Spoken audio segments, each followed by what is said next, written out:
HL-huse, fleksible individuelle parcelhus. Det er sjældent, vi bygger 2 huse, der er ens.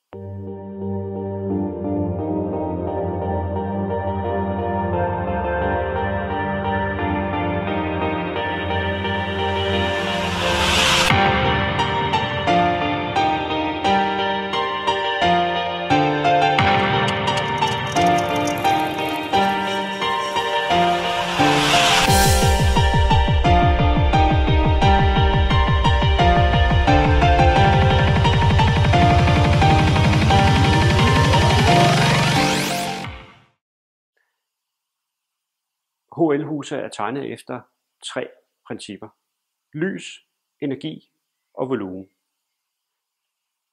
Lyset det får vi af de mange vinduespartier, der placerer rigtigt i forhold til solen. Energien den får vi ved, at vi bygger i henhold til 2020-reglementet.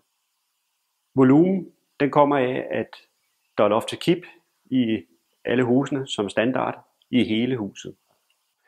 Vi kører som standard med 3 aludøre vinduer, aluminium på ydersiden, 3 på indersiden. I taget der har vi 450 mm isolering, og det er afsluttet på ydersiden af en betontagsten. Vi har zink-tagerne, også som standard, og det er rigtig zink, det er ikke ståltagerne. Og vi har Mano højglans kvikkøkkener, grebsfri køkkener som standard også. Siemens hårde hvidevarer kører vi, og det er så ovn, kogeplade, køleskab, indbygget selvfølgelig.